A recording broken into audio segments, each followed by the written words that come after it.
Hi. Um, the topic today is on the power of good wishes, and I really wanted to take up one aspect of good wishes, which was to have and develop a merciful attitude and vision. This is such a big topic, so I hope I can do it justice in the next 20 minutes. Um, One of the biggest aspects um, of developing a merciful attitude and a vision towards the self. Here we learn how to become merciful first towards the self before we can towards others, is to develop spiritual honesty. And spiritual honesty can only take place once I can really connect with my own spiritual identity. And this spiritual honesty allows the soul, the self, really begin to realize what mistakes are taking place. If I remember a time when, or a particular situation when, you know, the action of one person would annoy me. Would I would find some of those actions um, uh, quite distressing, and to be affected by someone's actions means that I am now unable to see this person as a spiritual identity, as a spiritual soul themselves. And so the first lesson I began to relearn at that point was, how do I begin to forget and forgive? And this is such an interesting aspect, because the first starting point had to be one of beginning to realize where I've made that mistake. And once I'd realized where I'd made that mistake, it was easy to forget the situation, because you can't really forget the situation until you've done some inner work on it, and you can't really begin the process of forgiving the other person and yourself whilst your head and your heart are still in it. So this is a deep aspect of being able to look within the self and know, where have I accepted sorrow, and how has someone's actions caused me some sorrow. Their actions are their own, but I have taken some level of pain or sorrow from however they behave. So this aspect of developing a merciful vision can only start when I actually begin to see where I've taken that sorrow, and begin to transform my vision towards that other soul. And the only way I can do that is to recenter myself back in my spiritual identity, and recognize my own dignity, recognize my own value. And with that, I am allowing myself to forget. And forgetting isn't our duty. I don't think forgetting is our duty. I think remembering is. And remembering my dignity is my duty. And remembering my value in that moment is my duty. So that for me is an aspect of how we can not just begin to develop a merciful attitude towards the self, but also change our vision towards the other soul. One of the biggest things that helped my relationship with that soul immediately was, once I'd acknowledged the challenge that I was facing with this individual, I accepted the situation, and that completely changed the energy, and it allowed me to send merciful vibrations to that soul. Almost like a feeling of forgiveness, and to accept that soul completely as they were. And something amazing happened when I did that, because I didn't quite realize the impact that that would actually have. And the very next time I met that soul, there was no energy between us based on previous actions. And I feel that is a sign of the power of good wishes. But the good wishes first have to be applied to the self, and we have to be able to release ourselves from the influence of somebody's actions towards myself before we can begin to change the particular situation. And sometimes we can make a mistake in life, and the mind can keep going over and over, over that mistake, and these thoughts can almost create feelings of guilt. So how do I begin um, to begin the journey of self forgiveness? And I think this aspect of self forgiveness when I've made a mistake is again a really big subject, but one that always starts with again spiritual honesty. The need to realize where I've made the mistake. Yeah, not just to understand it. There's a difference between understanding that I've made a mistake and realized that I've made a mistake, and that is much deeper within the heart. And once you've realized that that mistake is taking place, then all of a sudden the mind will slow down its thinking. But if the mind continues to go over and over the mistake again and again, then it is a sign that I have to forgive myself. I have realized my mistake, and it is time that I forgave myself. And sometimes that may not be possible. Sometimes we have situations where, the feelings of guilt are are just not leaving us, and we have to find ways to look at the situation in a different light. We have to learn something from the situation, and that can help us release ourselves from a mistake and move on. But that that process on a practical level just requires a bit more attention, a bit more introspection. And once we've identified a learning, then actually the soul is able to see the value of that particular event, not as a mistake, but as something that has brought growth to the soul. And I think that's really, really important. Um, and sometimes the feelings of guilt may continue beyond that. And when that is the case, then being able to focus our energy and effort on something good is always a way of releasing ourselves from a past mistake. Not only does it help erase that mistake, but it also helps create a new pattern, a pattern where the natural value of the soul begins to emerge. So we move away from you know the self punishment that goes with the feelings of guilt, and more towards where the soul is beginning to see its own value again. And so there are so many facets to good wishes, but this aspect of forgiving the self is is a big one, and how we can move on from any past mistakes. It is necessary for the soul to be able to progress through and know that it's taken a learning from whatever situation it has faced. So these are subtle methods that can help us. Um, the bigger work also is done at the level of the heart, knowing that we do not want to hold anyone's defects within our hearts. Because once those defects stay within our hearts, then actually they emerge in our vision. And that doesn't allow us to see someone beyond their defects. And sometimes releasing away whatever is in our hearts about a particular person or a relationship that I'm facing will allow us to start again in a relationship. And that's really important, because it means where you feel you can't move on, you can.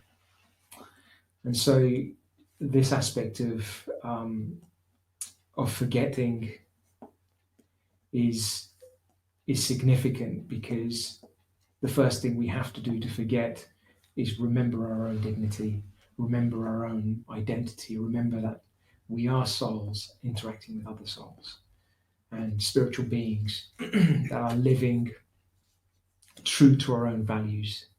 And once we recognize ourselves as these beings, then it becomes easier to be able to engage. But the only, in my experience, the only time the challenge is faced is when we forget, or when I forget, that I am the spiritual being and what I'm interacting with is the ego. And at that point, there's always going to be a reaction. And once we're in that state of egoic reaction and performing actions on that basis, there can never be a positive outcome. Um, so to be able to go beyond the influences of the ego at the time is necessary. So those are a few areas that I wanted to share today on the power of good wishes and having a merciful attitude towards the self and towards others. And it's funny because only when you've been through the process of being merciful towards the self and acknowledging with honesty how you feel and where you've made a mistake, you realize what it takes to actually heal. And when we then begin to see the defects of others and the attitudes of others, we begin to realize that actually people don't want to behave that way. They're only behaving in a negative way because they're holding on to some hurt. So that merciful vision and practice on ourselves actually is insightful in helping change our vision towards others. And that's how we can be so much more benevolent in our thoughts and wishes towards other people and to enable that change. But the first step is to always release the influence. And then the second step is to always understand from a much bigger perspective and to really be able to give good wishes from the heart towards soul in a way that helps the soul progress, in a way that allows you to see the speciality of the soul, and that will change a relationship dynamic completely. Thank you. Thank you. One question: how to go beyond the influence of the ego?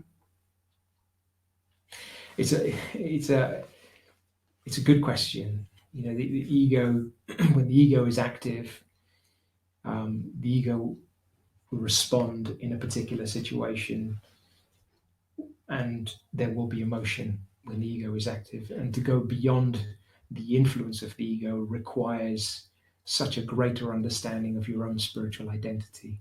So the more the practice of meditation is strengthened, the more you're separating from your ego. And that creates a strength, it creates a natural self respect, it creates an authenticity within the soul, and it means you take less support of your ego. And when you start operating more from a perspective of your own self respect and less from an egoic side, one of the first things you will recognize is you will have the strength to tolerate the nature of others, situations around you. So there will be no reaction to things. You'll become an observer of situations in front of you, and that's a very helpful state because you can see things as you are, as they are, not necessarily as the ego wants them to be or sees them to be. So the first step in not being influenced at the level of the ego is to really strengthen my own spiritual identity. Thank you. Another question: you mentioned about the growth at the soul level. How do you experience this progress? How do you experience growth?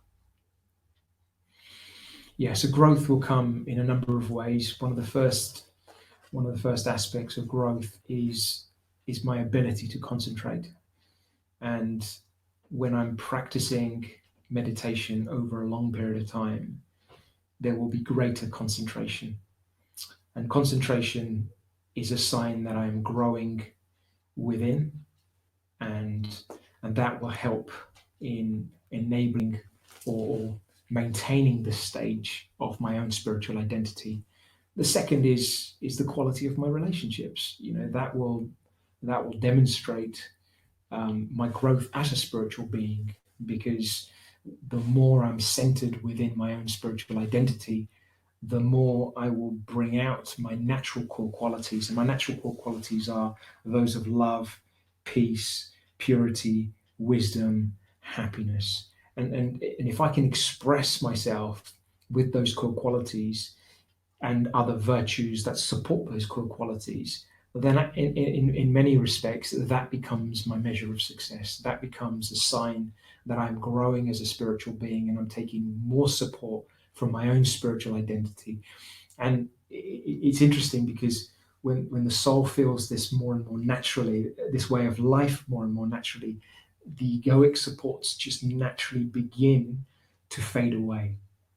But the first thing is I have to begin to exercise the spiritual identity, um, to understand it for myself, and to really see myself grow and to see those qualities emerge more and more. Thank you. And the last question, if someone continues to shout at us despite of our good wishes, would you say that is our responsibility?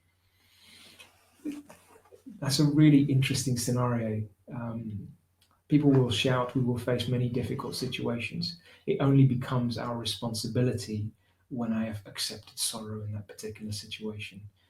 When someone shouts at you, but you are able to remain unshaken, that is a sign that you are able to then not be influenced by that, but then you can actually bring value in that particular situation and know what to do to bring value in that particular situation. It could be wishes of love, it could just be being silent. And the most important thing in that moment is is having good wishes for the self, because when someone is shouting at you, it is very difficult to have good wishes for the other person. And I remember a particular scene with a senior spiritual leader within the Brahma Kumaris, and she was in a position where someone was shouting at her in public, and in that moment, she didn't. All those around her were looking at her to see how she would respond or react to that particular situation, and they later asked her, why didn't you respond, or why didn't you react? And she said very quietly, because I was having good wishes for myself and there was no need to say anything. And I was just maintaining stability internally. So it's important to check to what extent am I being affected. And if I'm allowing my feelings to be broken, that is a sign that I'm accepting sorrow, at which point it is my responsibility to then take control and restore my inner peace. Final question. Realizing and accepting that you have made a mistake, how would you go about preventing yourself ruminating over it? Yes. So that's a really good question, because often when we make a mistake, it's the thoughts can emerge and keep coming back at us in the form of guilt as well. And one of the biggest things I've done in my own personal journey is recognizing the value of that particular event in my life. And when I recognized the value of of a learning, perhaps that helps in identifying what value that is bringing to my growth. And that is one of the biggest ways we can move on from a particular event. It's one of the biggest ways we can realize that actually it's been of value. It's been of a helpful nature. And when we don't see that half a cup of positivity and we're drawn by how we're feeling about that particular mistake and that event, we're unable to move forward. So the only way to move forward is to take support of seeing the positive in everything that is happening in my life. And every time I've used that, it's worked extremely well. Every time I haven't used that, I've held on to my mistakes for longer. And it doesn't allow me to move on. And the other aspect is, feelings of guilt. I mentioned earlier, feelings of guilt will emerge. And if they repeatedly emerge, these patterns take time to dissolve, and we have to apply ourselves in doing something good. And when we apply ourselves in doing something good, the mind focuses not on the mistake, but on actually bringing value. And that enriches the spiritual identity. you begin to recognize that actually, do you know what? It's a mistake. It's easier to forgive myself and it's easier to move on. Okay. So let us have a meditation then, just to close off on this topic of good wishes. So just make yourself comfortable wherever you are. Place both your feet on the ground in front of you. And just keep your eyes open and gently rested at a point in front of you.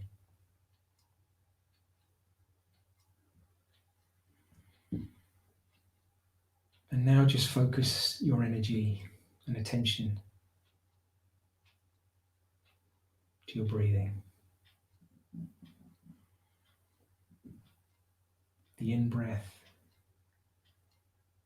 and the out-breath. And in doing so, just become present in this moment.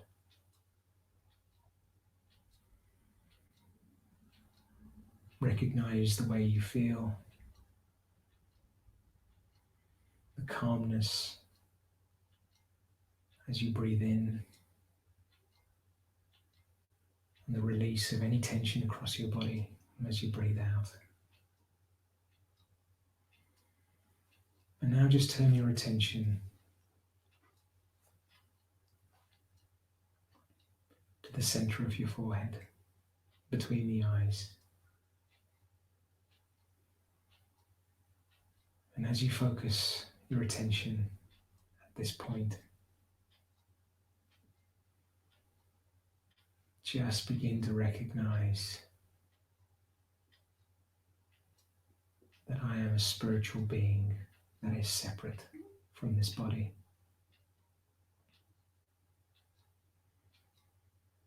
And as a spiritual being, I have a default state. And that default state comprises 5 core qualities: peace, love, bliss, wisdom, and purity. These core qualities are who I really am.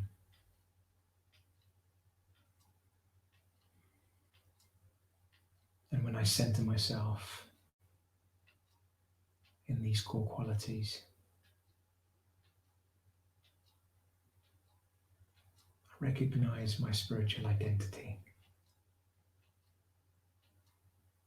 I am a soul that expresses myself with these core qualities through this physical body.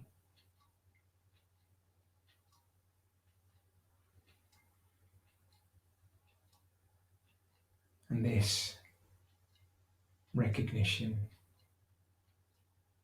is the first step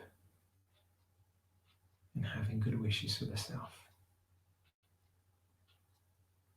in developing a relationship with the real self. And as I experience my true nature of peace, I'm able to recognize strength within me that is growing.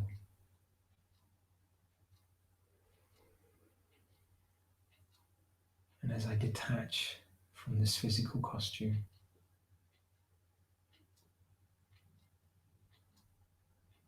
and remember that I am separate to this physical body,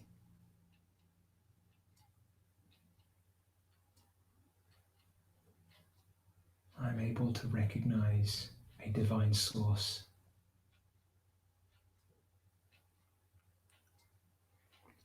a divine source that I can connect to. this state of soul awareness.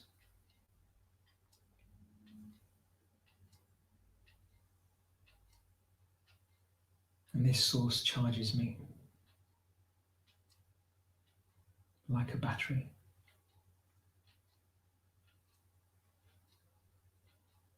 And I can draw power from this source at any time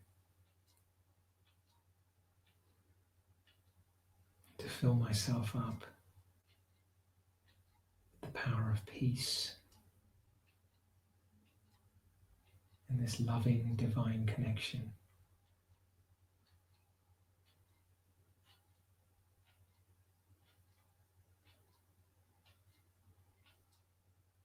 Allows me to be free.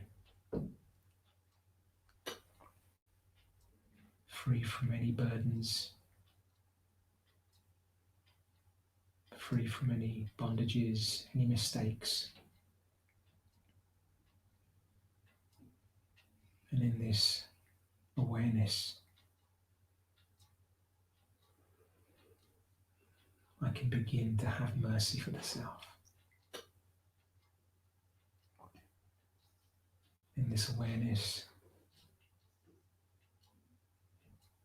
I can realize deeply within the soul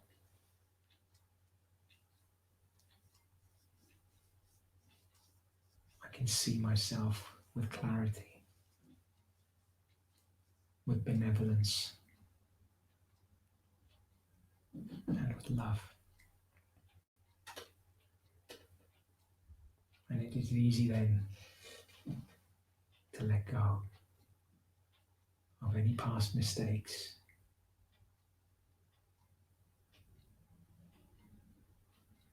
any defects that we see in others,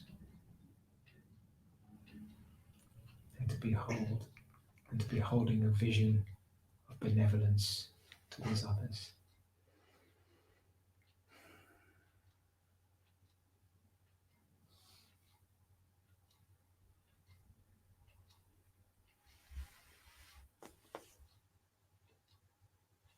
Thank you.